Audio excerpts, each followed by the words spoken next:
Holidays nale adu namma GT Holidays da, South India's #1 travel brand. MCR Pure Cotton Club, formals and casual shirts. இனி வீட்லயே பானிபூரி செய்யலாம் எல்லாரும். ஆச்சி panipuri kit.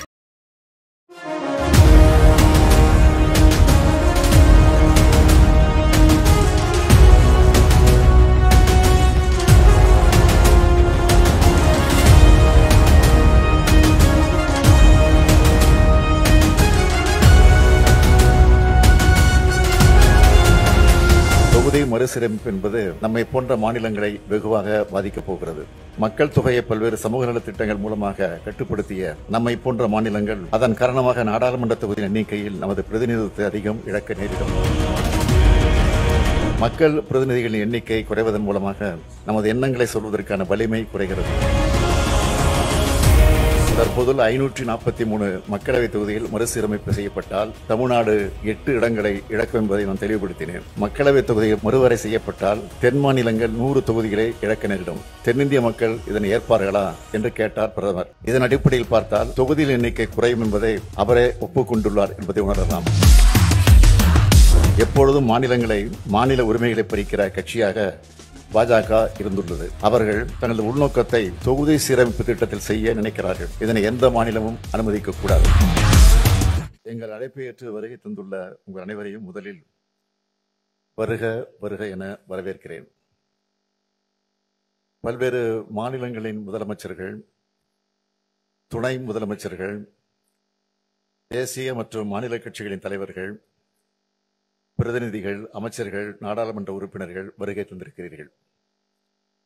இந்திய ஜனநாயகத்தை காக்க நாம் அனைவரும் ஓரணியில் திரண்டிருக்கிறோம் என்பதை இந்தியாவுக்கு உணர்த்துவதாக உங்களது வருகை அமைந்திருக்கிறது.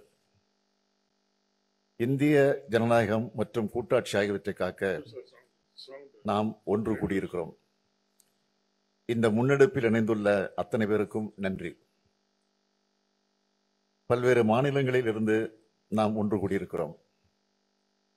நமது நாட்டில் உள்ள ஒவ்வொரு மாநிலமும் ஒவ்வொரு வகையில் தனித்தன்மை கொண்டது. பல்வேறு மொழிகள், இனங்கள், வழிபாட்டு நம்பிக்கைகள், பண்பாடுகள், உடைகள், உணவுகள், பழக்க வழக்கங்கள் கொண்டதுதான் இந்தியா. இத்தகைய மாநிலங்கள் சுயாட்சி தன்மையுடன் செயல்பட்டால்தான் இந்தியாவில் உண்மையான கூட்டாட்சி உருவாக முடியும், சிறந்த வளர்ச்சியை அடைய முடியும்.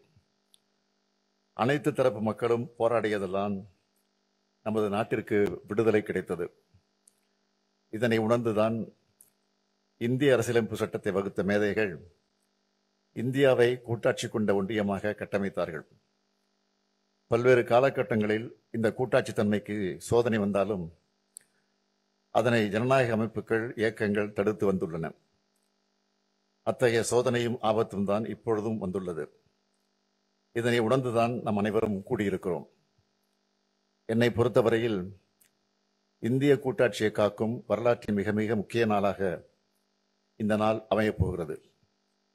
தொகுதி மறுசீரமைப்பு பற்றி நான் உங்களுக்கு அதிகமாக விளக்க வேண்டிய அவசியம் இல்லை. வரவிருக்கின்ற அல்லது எதிர்காலத்தில் நடைபெறுகின்ற சென்சஸ் அடிப்படையில் மேற்கொள்ளவிருக்கும் மக்கள் தொகை அடிப்படையிலான தொகுதி மறுசீரமைப்பு என்பது நம்மை போன்ற மாநிலங்களை வெகுவாக பாதிக்கப் போகிறது. மக்கள் தொகையை பல்வேறு சமூக நல திட்டங்கள் மூலமாக கட்டுப்படுத்திய நம்மை போன்ற மாநிலங்கள் அதன் காரணமாக நாடாளுமன்ற தொகுதியின் எண்ணிக்கையில் நமது பிரதிநிதித்துவத்தை அதிகம் இழக்க நேரிடும். எனவேதான் இதனை நாம் கடுமையாக, ஆணித்தரமாக எதிர்க்க வேண்டிய காலகட்டத்தில் இருக்கிறோம். தற்போதைய மக்கள் தொகை அடிப்படையில் தொகுதி மறுசீரமைப்பை ஏற்றுக்கொள்ள முடியாது என்பதில் நாம் அனைவரும் உறுதியாக இருக்க வேண்டும். இங்கே இருக்கும் ஒவ்வொரு மாநிலமும் பயனுள்ள மக்கள் தொகை கட்டுப்பாட்டின் மூலம் குறிப்பிடத்தக்க முன்னேற்றத்தை காட்டியுள்ளன. இத்தகைய மாநிலங்களை தண்டிப்பதாக இந்த நடவடிக்கை இருக்கப் போகிறது. மக்கள் பிரதிநிதிகளின் எண்ணிக்கை குறைவதன் மூலமாக நமது எண்ணங்களை சொல்வதற்கான வலிமை குறைகிறது. இந்த ஆண்டு காலமாக மணிப்பூர் மாநிலம் பற்றி எரிகிறது. 2 ஆண்டு காலமாக மணிப்பூர் மாநிலம் பற்றி எரிகிறது. அதனால் நீதிக்கான அவர்களின் குரல்கள் புறக்கணிக்கப்படுகின்றன. ஏனென்றால் நாட்டின் கவனத்தை ஈர்க்க அவர்களுக்கு அரசியல் வலிமை இல்லை. எனவே நாடாளுமன்ற தொகுதிகளின் எண்ணிக்கை குறைவது அல்லது அல்லது நமது பிரதிநிதித்துவம் குறைவது என்பதை நம்முடைய அரசியல் வலிமையை குறைப்பதாகத்தான் பார்க்க வேண்டும். இது வெறும் எண்ணிக்கையை பற்றியது மட்டுமல்ல, இது நமது அதிகாரம், நமது உரிமைகள் மற்றும் நமது எதிர்காலத்தின் நலன்களை பற்றியது. பிரதிநிதித்துவம் குறைந்து வருவதால் நமது மாநிலங்கள் நமக்கு தேவையான நிதியை பெறுவதற்கு கூட போராட வேண்டி வரும். நமது விருப்பமில்லாமல் நமக்கான சட்டங்கள் வடிவமைக்கப்படும். நமது மக்களை பாதிக்கும் முடிவுகள் நம்மை அறியாதவர்களால் எடுக்கப்படும். பெண்கள் அதிகாரம் அடைவதில் பின்னடைவுகளை சந்திப்பார்கள். மாணவர்கள் முக்கிய வாய்ப்புகளை இழப்பார்கள். உழவர்கள் ஆதரவின்றி பின்தங்குவார்கள். நமது பண்பாடு, அடையாளம் மற்றும் முன்னேற்றம் ஆபத்தை சந்திக்கும். காலங்காலமாக நாம் போற்றி பாதுகாத்து வரும் சமூக நீதி பாதிக்கப்படும். குறிப்பாக பட்டியலின பழங்குடி மக்கள் அதிகம் பாதிக்கப்படுவார்கள். தொகுதியில் எண்ணிக்கை குறைத்து அதை அனுமதித்தாலோ அல்லது நமது மாநில பிரதிநிதித்துவத்தை குறைக்க அனுமதித்தாலோ நம் சொந்த நாட்டில் நாமே அரசியல் அதிகாரம் இழந்த குடிமக்களாக மாறும் அபாயம் ஏற்படும். எனவேதான் தொகுதி மறுசீரமைப்பு விவகாரத்தை சாதாரணமாக கருதக்கூடாது என்று சொல்கிறேன். இன்னொன்றை நான் தெளிவாக சொல்கிறேன். ஜனநாயக பிரதிநிதித்துவத்தை வலுப்படுத்தும் எந்த ஒரு நடவடிக்கையும் நாம் எதிர்க்கவில்லை. ஆனால் அந்த நடவடிக்கையானது நியாயமான அரசியல் பிரதிநிதித்துவத்தை பாதிக்கக்கூடாது என்றுதான் சொல்கிறோம். இந்த போராட்டம் மறுசீரமைப்புக்கு எதிரானதல்ல. இந்த போராட்டம் நியாயமான தொகுதி மறுசீரமைப்பு வலியுறுத்துகிறது என்பதை அனைவரும் ஏற்றுக்கொள்வீர்கள் என்று நினைக்கிறேன். இதனை உணர்ந்து தமிழ்நாட்டில் உள்ள அனைத்து கட்சி கூட்டத்தை நான் கூட்டினேன். தற்போதைய மக்கள் தொகை அடிப்படையில் தற்போதுள்ள 543 மக்களவைத் தொகுதியில் மறுசீரமைப்பு செய்யப்பட்டால் தமிழ்நாடு 8 இடங்களை இழக்கும் என்பதை நான் தெளிவுபடுத்தினேன். நாடாளுமன்றத்தின் மொத்த இடங்களின் எண்ணிக்கை அதிகரிக்கப்பட்டால் தமிழ்நாடு 12 இடங்களை இழக்க நேரிடும். இது நமது அரசியல் பிரதிநிதித்துவத்திற்கு நேரடி அடியாகும் என்று சொன்னேன்.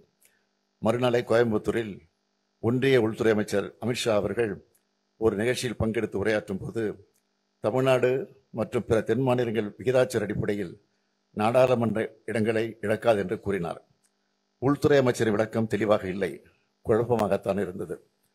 2023 ஆண்டு தெலுங்கானா மாநிலத்தில் பரப்புரை செய்ய வந்த பிரதமர் மோடி அவர்கள் சாதிவாரி கணக்கெடுப்பு நடத்தி மக்கள் தொகை அடிப்படையில் சமூகங்களுக்கு பிரதிநிதித்துவம் வழங்க வேண்டும் என காங்கிரஸ் கட்சி சொல்கிறது. அடுத்ததாக தொகுதி மறுவரை நடக்க உள்ளது.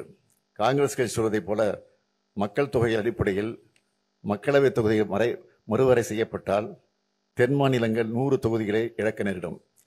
தென்னிந்திய மக்கள் இதனை ஏற்பார்களா என்று கேட்டார் பிரதமர். இதன் அடிப்படையில் பார்த்தால் தொகுதியில் எண்ணிக்கை குறையும் என்பதை அவரே ஒப்புக்கொண்டுள்ளார் என்பதை உணரலாம். எப்பொழுதும் மாநில உரிமைகளை பறிக்கிற கட்சியாக பாஜக இருந்துள்ளது. அவர்கள் தனது உள்நோக்கத்தை தொகுதி சீரமைப்பு திட்டத்தில் செய்ய நினைக்கிறார்கள். இதனை எந்த மாநிலமும் அனுமதிக்கக்கூடாது. இந்த அச்சுறுத்தலை உணர்ந்து முன் எப்போதும் இல்லாத ஒற்றுமையுடன் தமிழ்நாடு செயல்பட்டு வருகிறது. இதே போன்ற ஒற்றுமையை இந்த அரங்கில் உள்ள அனைத்து மாநிலங்களும் காட்ட வேண்டும் என்று கேட்டுக்கொள்கிறேன். இந்த கூட்டு நடவடிக்கை குழு கூட்டத்தில் விவாதிக்கப்பட்டு நிறைவேற்றப்பட வேண்டிய தீர்மானங்கள் குறித்த உங்கள் மதிப்புமிக்க பரிந்துரைகளை பகிர்ந்து கொள்ள அனைவரையும் நான் கேட்டுக்கொள்கிறேன். இந்த குழுவிற்கு நியாயமான தொகுதி மறுசீரமைப்புக்கான கூட்டு நடவடிக்கை குழு என்று பெயரிட நான் முன்மொழிகிறேன். நாம் தொகுதி மறுசீரமைப்புக்கு எதிரானவர்கள் அல்ல, நியாயமான தொகுதி மறுசீரமைப்புக்கு ஆதரவானவர்கள் என்பதே இந்த பெயரை சொல்லும். ஒரு நாள் நாம் கூடி ஆலோசித்து தீர்மானம் நிறைவேற்றுவதில் மட்டுமே இந்த போராட்டம் முடிவடைந்துள்ளது. உரிமையை நிலைநாட்டிட தொடர் நடவடிக்கை மேற்கொள்ள வேண்டியது மிக அவசியம். ஒன்றிய அரசை வலியுறுத்துவது ஒரு பக்கமும், இன்னொரு பக்கம் இது குறித்து மக்களிடம் விளக்கிட, மக்களிடையே விழிப்புணர்வை ஏற்படுத்திட இந்த கூட்டு நடவடிக்கை குழு மிக அவசியம் என்றே கருதுகிறேன். நமது அரசியல் ரீதியான எதிர்ப்பை சட்டபூர்வமாக எப்படி நடத்துவது என்பது குறித்து அனைவரும் ஆலோசனை வழங்குமாறு கேட்டுக்கொள்கிறேன். அரசியல் மற்றும் சட்ட நடவடிக்கைகளை வரையறுப்பதற்காக வல்லுநர்களின் குழுவை அமைக்க நான் முன்மொழிகிறேன். ஒட்டுமொத்த முன்மொழிவுகள் குறித்த தங்கள் கருத்துக்களை பகிர்ந்து கொள்ளுமாறு அனைவரையும் கேட்டுக்கொள்கிறேன். ஒற்றுமை உணர்வோடு அனைவரும் ஒன்றுபட்டு போராடினால்தான் வெற்றி பெற முடியும். எந்த சூழலிலும் நமது பிரதிநிதித்துவம் குறைய விடக்கூடாது என்ற உறுதியோடு போராடுவோம். நியாயமான தொகுதி மறுசீரமைப்பு அடையும் வரை நாம் இணைந்து போராடுவோம். எங்களது அழைப்பை ஏற்று வருகை தந்துள்ள மாநில முதலமைச்சர்கள், துணை முதலமைச்சர்கள், அரசியல் தலைவர்கள், நாடாளுமன்ற உறுப்பினர் அனைவருக்கும் மீண்டும் எனது நன்றியை தெரிவித்துக் கொள்கிறேன். நன்றி, வணக்கம். ஹாலிடேஸ்னாலே அது நம்ம ஜிடி ஹாலிடேஸ் தான். South India's #1 travel brand. MCR Pure Cotton Club, formals and casual shirts. இனி வீட்லயே பானிபூரி செய்யலாம் எல்லாரும். ஆச்சி பானிபூரி கிட்.